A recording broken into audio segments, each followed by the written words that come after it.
vous êtes là. Bonjour à vous. Bienvenue pour cette nouvelle vidéo.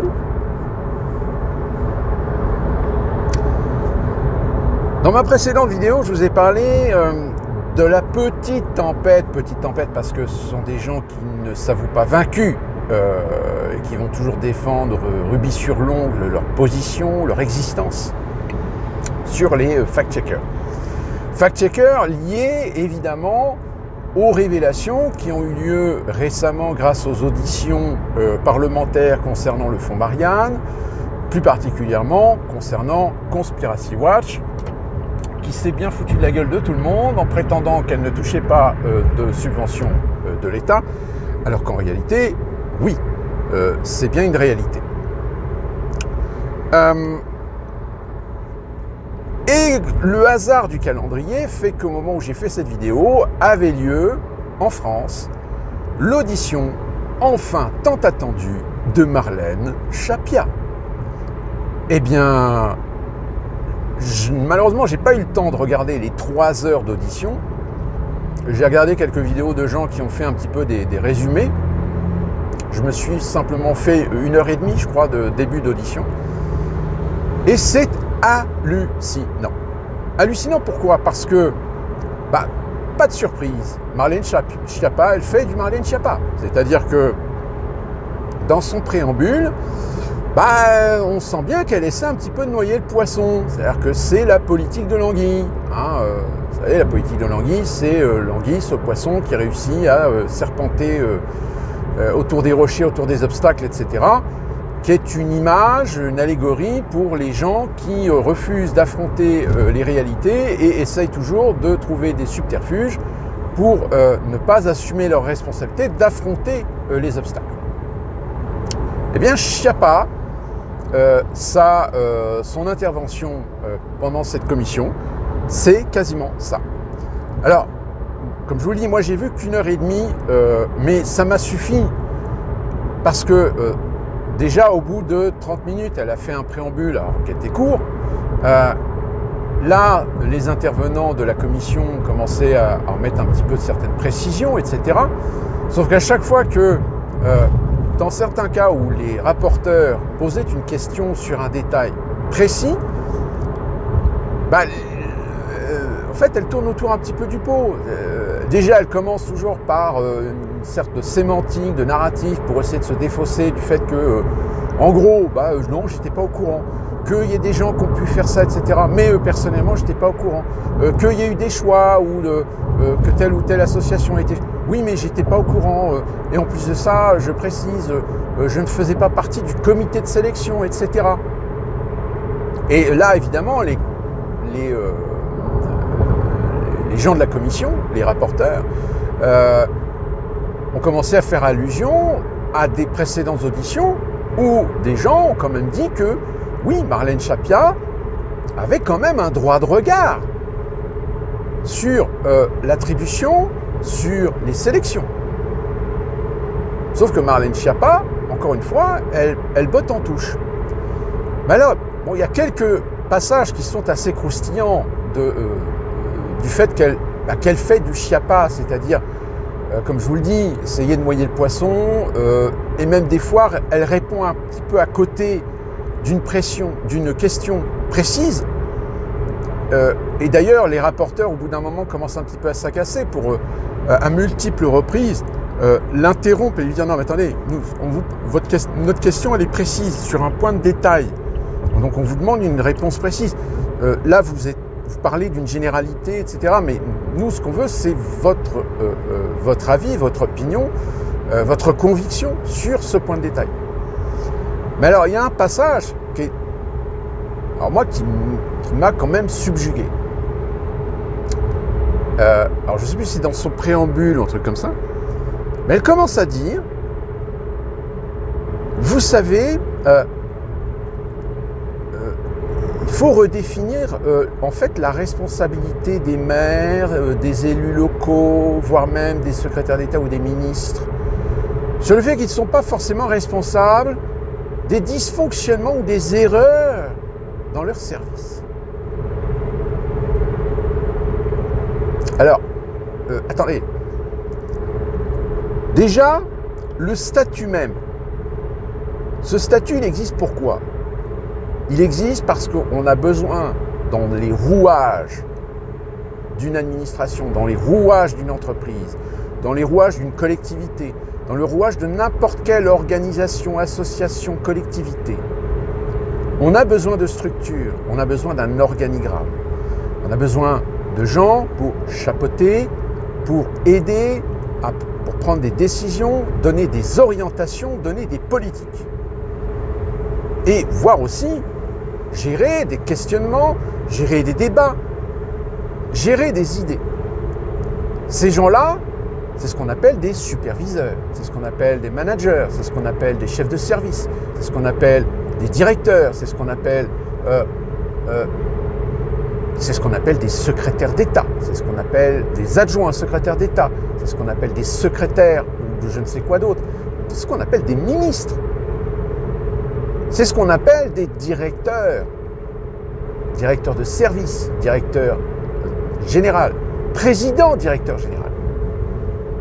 Et ces gens-là ont des statuts où c'est justement une des parts de responsabilité de ces statuts, c'est de coordonner, de gérer, de placer, d'organiser les gens qui travaillent pour une tâche, pour un processus, pour un rouage. Or, Schiappa est en train de nous dire, bah oui, mais s'il y a des gens dans mes services qui font des conneries, c'est pas ma faute. Mais si c'est ta faute, pourquoi? Parce que s'ils font des conneries, c'est que... Alors, on est d'accord, l'erreur est humaine. Et justement, le fait d'être un chef de service, le fait d'être un directeur des ressources humaines, etc., c'est quand il y a des problèmes, eh bien, analyser le problème et trouver des solutions. S'il y a erreur, faire en sorte de faire jouer les compétences de chacun pour rectifier l'erreur, réparer l'erreur, former la personne ou s'assurer que la personne qui a fait une erreur a bien compris qu'elle a fait une erreur et qu'elle va être formée, qu'elle va être entraînée, qu'elle va être éduquée pour pallier ce qui a peut-être poussé à ce que cette personne fasse des erreurs. Et que si jamais cette personne, en réalité on se rend compte qu'elle est incompétente, dans ce cas-là, c'est le rôle de ces gens, c'est le rôle de Madame Schiappa, à un moment donné, de dire, soit on la change de service, soit on la reconditionne à d'autres services, on la reclasse, ou on la vire. Ça fait partie de leur responsabilité. Donc, quand Madame Schiappa, elle est secrétaire d'État, elle a à sa disposition des gens, une structure, une hiérarchie, à elle de faire en sorte que cette hiérarchie, que cet organigramme, que cette organisation, que les postes soient tenus par des gens dont elle a l'assurance que ce sont des gens qui ont les compétences, ont les savoir-faire, ou seront à même d'apprendre, de maîtriser les processus, les procédures, les politiques internes, etc., etc., etc. C'est son rôle. Alors, ce n'est pas son rôle directement de faire le recrutement, mais c'est son rôle de placer justement à ses fonctions qui vont lui permettre de l'aider dans son travail, de l'aider dans ses responsabilités, à ce que tout se passe dans le meilleur des mondes. Eh ben non, Schiappa explique devant la commission parlementaire que oui, vous savez, quand il y a des gens qui font des conneries, ou quand il y a des conneries, des dysfonctionnements, c'est pas de la faute des maires ni de ma faute. Mais si, c'est pas ta faute, mais c'est ta responsabilité. C'est ta responsabilité d'apporter une solution à un problème. C'est ta responsabilité de décider selon ce que tes subalternes, ce que tes collaborateurs te rapportent. Si un jour tu as un ami croche, si un jour tu as une connerie, tu as un dysfonctionnement, à toi et à charge à toi de ta responsabilité de trouver d'où vient le dysfonctionnement, qui a merdé, qui n'a pas fait remonter l'information, qui n'a pas intéressé la hiérarchie au problème, qui a mis un tapis sur un problème, etc., etc. C'est ta responsabilité. Et ne dis pas à une commission, parce que tu es impliqué dans un micmac de distribution d'argent public à des associations, en commençant à dire, ouais, mais bon, quoi qu'il arrive, quoi qu'il soit constaté comme irrégularité, comme machin, c'est pas ma faute. Mais vous imaginez, je sais pas, vous êtes à la tête d'une commission, il y a quelqu'un qui vous dit, bon bah oui, mais bon, quoi qu'on dise, quoi qu'on fasse, quoi qu'on prouve, etc. Moi je me décharge, hein, c'est pas ma responsabilité, c'est pas ma faute. Pardon ?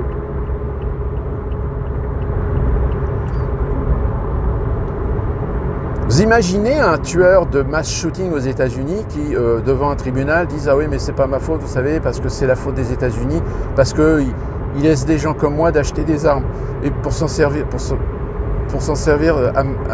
à mauvais escient.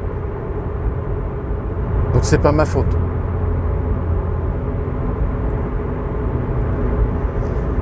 Et puis, il y a comme ça un certain nombre d'interventions qu'elle fait, où finalement, ça ne fait que confirmer ce que je vous dis depuis plusieurs vidéos. C'est que oui, aujourd'hui, la République, elle est morte. Ou tout du moins, elle est malade. Elle est malade parce que elle est dotée de gens qui sont mis à des positions, à des responsabilités pour lesquelles, très clairement, alors des fois, on se pose la question, on se dit, mais pourquoi cette personne est à ce poste-là alors qu'elle n'a absolument aucune expérience ? Elle n'a aucun savoir-faire. Oui, mais c'est quand même une personne qui a fait ceci, cela. D'accord, peut-être qu'elle a une capacité d'expertise, peut-être qu'elle a une capacité de gestion, peut-être qu'elle a une capacité de management, etc. Mais dans la technicité, dans les spécificités de certains domaines, cette personne n'a rien à foutre là. Oui, mais vous comprenez, c'est mieux de mettre des gens qui n'ont pas justement des contacts ou qui n'ont pas d'expérience dans ces milieux parce qu'ils apportent un œil nouveau. Bah oui, on a vu ce que ça donne dans beaucoup d'entreprises, l'œil nouveau. Moi, par exemple, je peux vous répéter ce qui s'est passé dans l'entreprise où je travaillais en France.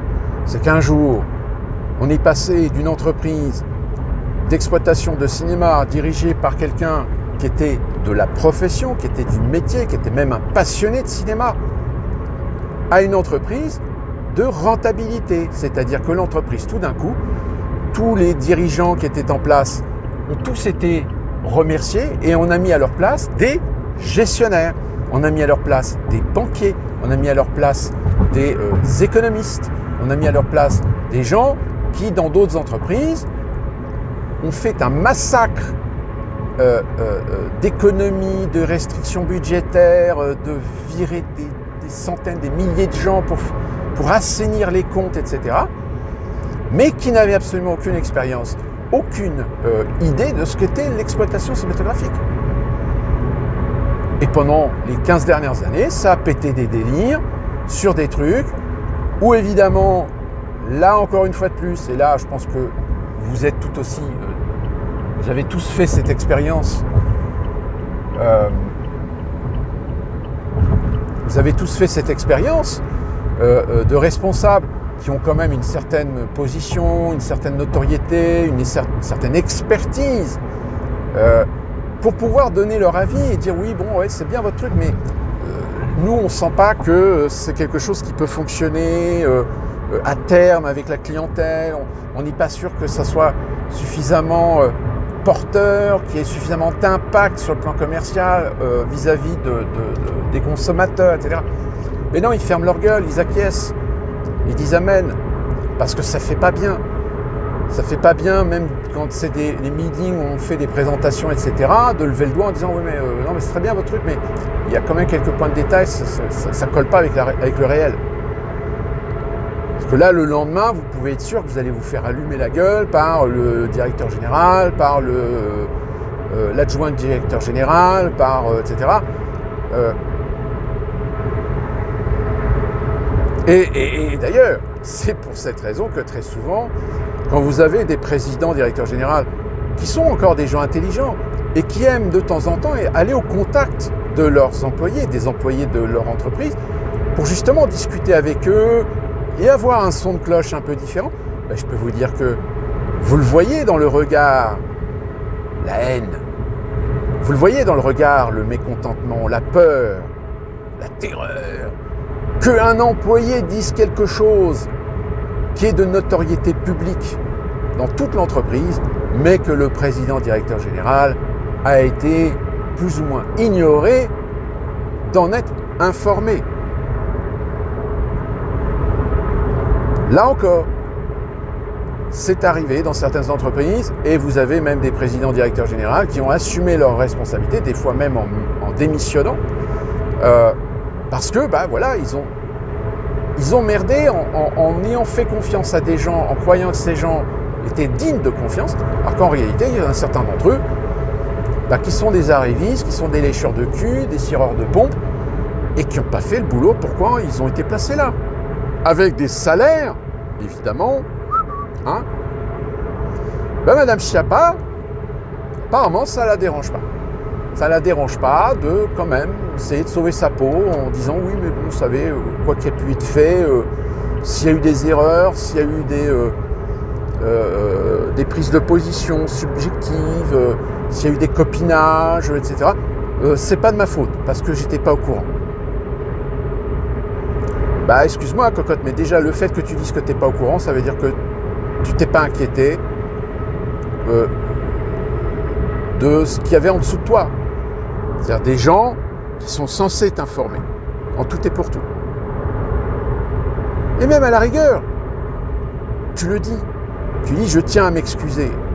J'ai commis une erreur, j'ai cru faire confiance à des collaborateurs, à des gens en qui j'avais donné des pouvoirs, à qui j'avais donné des fonctions, dans un état d'esprit de communication, d'ouverture, de transparence. Malheureusement, je me suis trompé. Il y a des gens en qui je n'aurais pas dû faire confiance et qui m'ont trahi. Et voilà, et c'est tout. Et là, au moins, voilà, sujet, point final, sujet clos.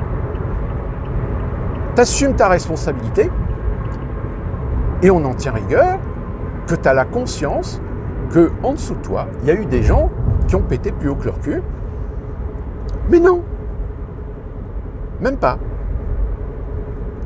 Elle se défausse sur le système, elle se défausse sur... alors, ce qui est assez amusant aussi, elle répète, il y a une redondance, que le Fonds Marianne, je rappelle que c'était pour lutter contre les radicalismes, plus particulièrement auprès de la religion musulmane. Enfin, elle ne dit pas ouvertement religion musulmane, mais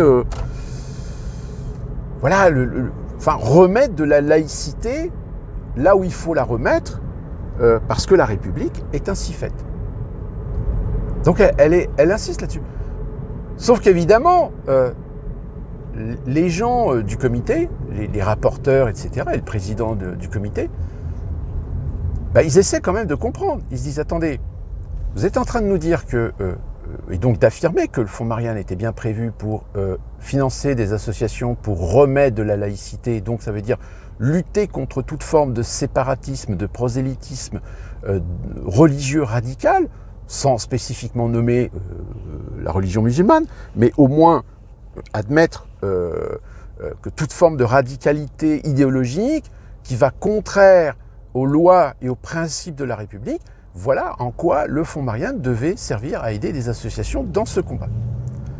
Or, les rapporteurs, qui ont déjà fait des auditions d'un certain nombre d'associations, s'étonnent un peu parce que, oui, en effet, il y a des associations qui ont bénéficié du Fonds Marianne, mais dont les activités, c'était pas leur principale activité.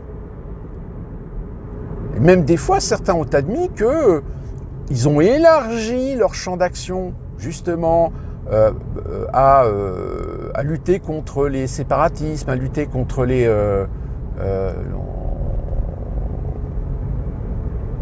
radicalismes religieux et tout le tralala. Mais que, voilà, on est dans la convenance, dans le politiquement correct, donc on admet, ok, ça passe Mais on n'est quand même pas dupe que, comme par hasard, vous avez élargi votre champ d'action à une zone qui n'était pas celle prioritaire de vos engagements, de votre existence.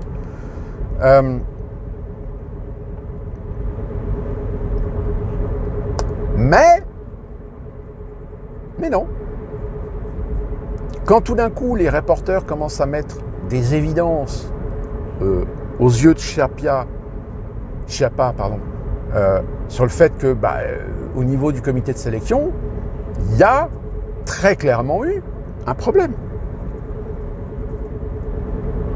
Alors on n'utilise pas le terme de favoritisme, et le comité, lui, a le rôle aujourd'hui d'essayer de clarifier la situation.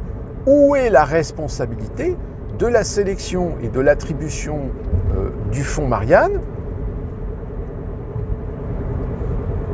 Et donc, par conséquent, est-ce que Schiappa a-t-elle, oui ou non, fait un interventionnisme, ou ne serait-ce qu'un conseil, ou promu, ou mis en avant auprès du comité de sélection, une association en particulier, parce qu'elle estimait que cette association correspondait aux critères de l'existence même du fonds Marianne.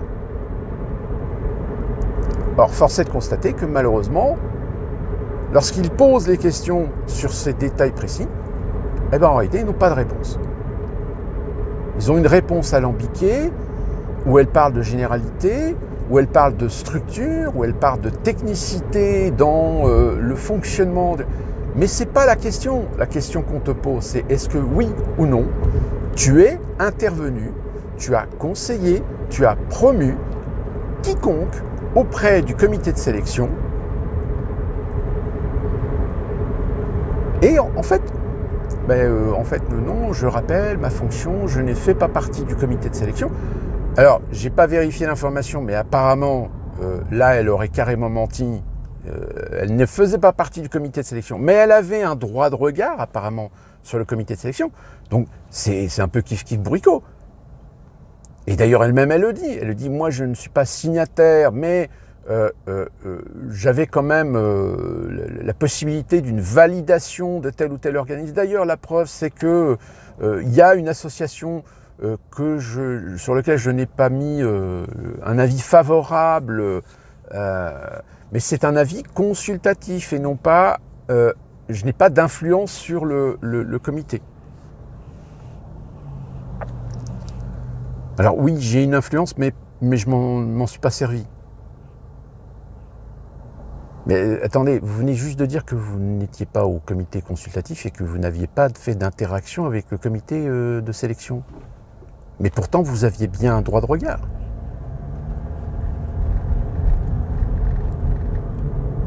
C'est-à-dire qu'elle joue un petit peu le rôle de la vertu. Je suis un ange, je n'ai pas fait aucun interventionnisme, etc. Et à un moment donné, vous avez quand même un rapporteur qui lui dit, et qui lui tend en plus la perche, gentiment, que dans les auditions précédentes qu'ils ont eues, ils ont quand même eu des témoignages où il y a eu une implication peut-être indirecte de la secrétaire d'État dans l'orientation, dans les choix de certaines associations.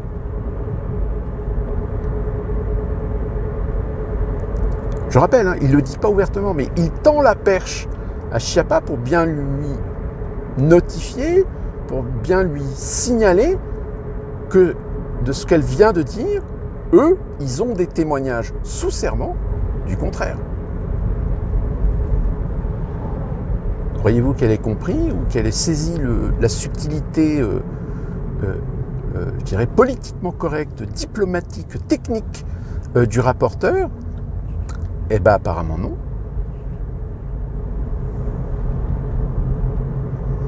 Donc, je ne vais pas vous faire l'état de tout, parce que, comme je vous l'ai dit, moi, j'ai regardé directement qu'une heure et demie de cette intervention qui dure 3 heures.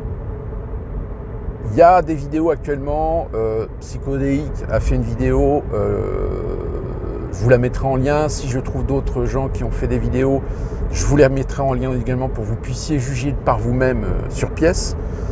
Mais le fait est, c'est que cette commission, elle va avoir une tâche extrêmement compliquée à terme. Pourquoi ?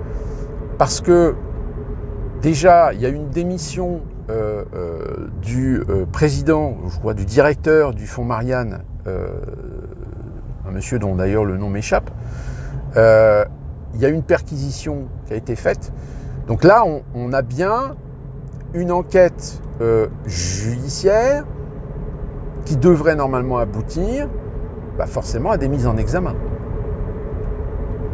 Ou sinon, évidemment, s'il y a un interventionnisme d'État, finalement, cette affaire, elle va faire comme un certain nombre d'affaires sur lesquelles on espérait, on disait que c'était véritablement des scandales d'État. Et puis finalement,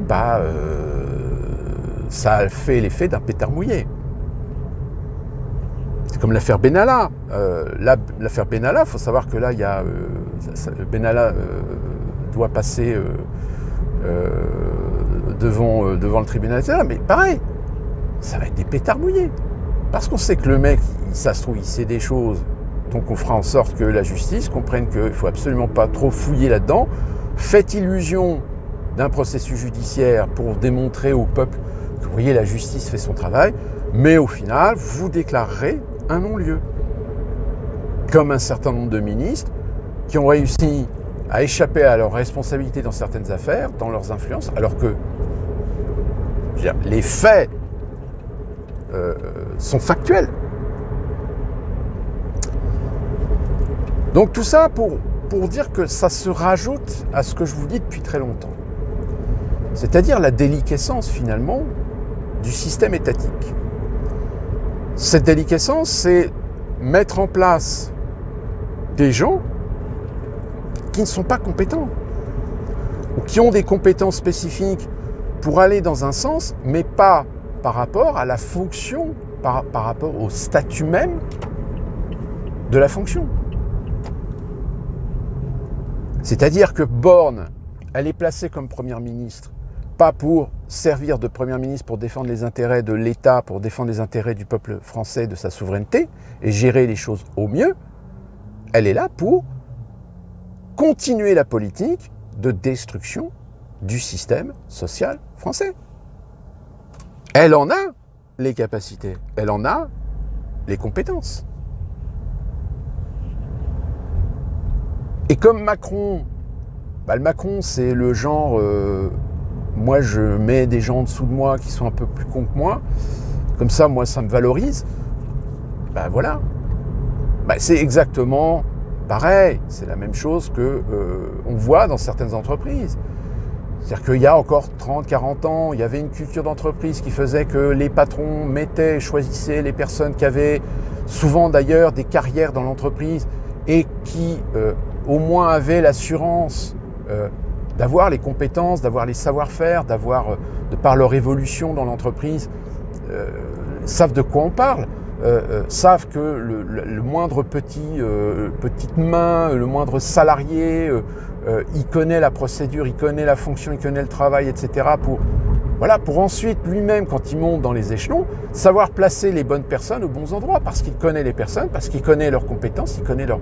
Sauf que maintenant, c'est tout l'inverse. C'est-à-dire que cette recette... qui a toujours été une recette, alors je ne dis pas qu'elle est parfaite, il y a des fois des copinages en effet. Je fais monter un copain que j'aime bien mais qui n'a pas les compétences pour ce poste-là, ça aussi ça a existé. Mais là, sauf que là, malheureusement, ça a été cultivé. C'est-à-dire qu'on a cultivé le fait de faire gravir dans les échelons d'une société, d'une entreprise, des gens, parce que c'est des gens qui ne sont pas spécifiquement ou spécialement compétents dans tel ou tel domaine, mais parce que ce sont des gens qui sont capables d'un arrivisme absolu au point de dire amen à tout ce qu'on leur demande, même l'impossible, même l'incommensurable. On paye des gens à être consensuels, on paye des gens pour servir de fusible. C'est-à-dire qu'on sait que on a une politique de merde, on a une gestion de merde Mais le jour où il va y avoir des pépins, il nous faut des fusibles. Donc on va choisir des gens plutôt cupides, plutôt arrivistes, qui croient au Père Noël. On va les mettre dans des positions à responsabilité où forcément certains d'entre eux vont peut-être avoir la conscience d'apprendre leur métier, peut-être de faire bien les choses jusqu'au jour où ils vont se rendre compte que finalement on s'est bien foutu de leur gueule. Comme vous en avez certains qui vont péter plus haut que leur cul. Qui vont tellement péter plus haut que leur cul que y a un moment donné, il va leur arriver la bricole qui à un moment donné va les mettre en face d'une réalité de fait que ils n'ont pas la capacité, qu'ils n'ont pas les compétences, qu'ils n'ont pas les connaissances et que peut-être on a surestimé leur capacité à faire le travail pour lequel on les a nommés à ces postes à responsabilité. Eh bien malheureusement en politique, malheureusement dans le système étatique, c'est la même chose. Et on le voit dans la gestion des métropoles, on le voit dans les municipalités, où des fois vous avez des gens qui sont nommés par intérêt et non pas pour leurs compétences. Des gens qui sont nommés pour leur consensualité, non pas pour leur savoir-faire. Des gens qui sont nommés parce qu'ils représentent quelque chose, qui idéologiquement, politiquement, ça fait bien, mais qui en réalité n'ont pas les capacités, n'ont pas les compétences, n'ont pas l'expérience du poste où on les a nommés. Sauf que ça fait depuis 30 ans qu'on le fait.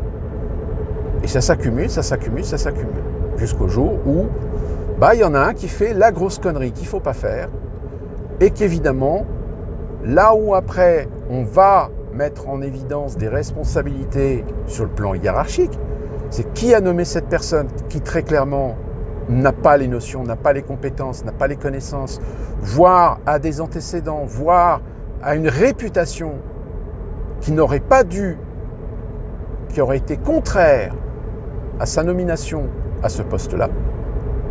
Qui l'a nommé? Qui a décidé? Qui l'a mis en avant? Qui l'a promu?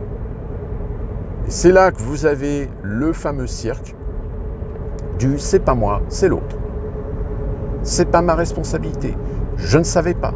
Je n'étais pas au courant. Si, parce que regardez, il y a le document là, c'est bien votre main, c'est bien votre signature. Regardez là, c'est bien un SMS. Regardez là, c'est bien un document qui est passé par vos services. Il y a votre signature comme quoi vous avez bien validé. Ah oui, mais vous comprenez, si je dois assumer la responsabilité de tout ce que je signe... Mais justement, mon gars, c'est ta fonction. C'est ce pourquoi tu touches le salaire que tu touches. Parce que tu assumes les responsabilités de ce à quoi tu es le dépositaire. Sauf que Marlène Schiappa ose aujourd'hui inverser complètement cette valeur. C'est-à-dire que dans ses propos, d'une manière générale, elle t'explique: oui, je suis secrétaire d'État, oui, on a mis en place avec des collaborateurs, oui, je félicite, je rends hommage à toutes ces associations qui font un travail formidable, etc. machin. Mais en gros, j'y suis pour rien. J'y suis pour rien si ça a merdé, j'y suis pour rien s'il y a eu du copinage, j'y suis pour rien s'il y a des associations qui ont touché du fric alors qu'elles n'auraient pas dû en toucher parce que finalement, elles ont eu une politique opportuniste où au dernier moment ils ont décidé de changer une politique ou de changer une virgule ou un point dans leur statut, de changer 2-3 mots pour rentrer dans les cases de ce qui était éligible pour toucher une subvention du fonds Marianne. Voilà, c'est j'y suis pour rien. C'est pas ma faute. Vous comprenez que les rapporteurs, à un moment donné, ils sont un petit peu agacés de la question. Et ils sont en face d'une personne qui est dans sa posture de secrétaire d'État, mais qui est responsable de tout, mais de rien. Magnifique. Et donc, faisant la démonstration de ce que je vous explique depuis très longtemps, la déliquescence, la destruction de l'État-nation, de l'intérieur, À partir du moment où quand les gens, les populations, les peuples vont commencer à se rendre compte qu'ils ont à leur tête des gens incompétents, qui font n'importe quoi, et qui plus est, de parce qu'ils font n'importe quoi, ou même des fois le font sciemment, mais parce qu'ils ont des ordres de destruction de l'État-nation de l'intérieur, en plus particulièrement de la France, destruction de son système social, bon ben voilà. Vous aurez beau avoir toutes les structures démocratiques, des commissions d'enquête parlementaires, des commissions d'enquête, vous aurez beau avoir des systèmes de justice, etc., pour essayer de mettre sur la table le factuel, bah même avec du factuel, vous aurez toujours des gens qui vont réussir à passer au travers du filet. Et c'est pour ça que vous avez des politiciens qui sont toujours en activité, qui ont des mises en examen, des procès au cul, qui durent depuis voire même des décennies, des années. Pauvre République. On va voir ce qui va se passer avec ce fonds Marianne, mais je pense qu'on ne se fait pas d'illusions, ça va finir en eau de boudin. Ça va faire, comme je vous l'ai dit, ça va faire un pétard mouillé. Sur ce, qu'on se retrouve très prochainement pour une nouvelle vidéo. D'ici là, portez-vous bien.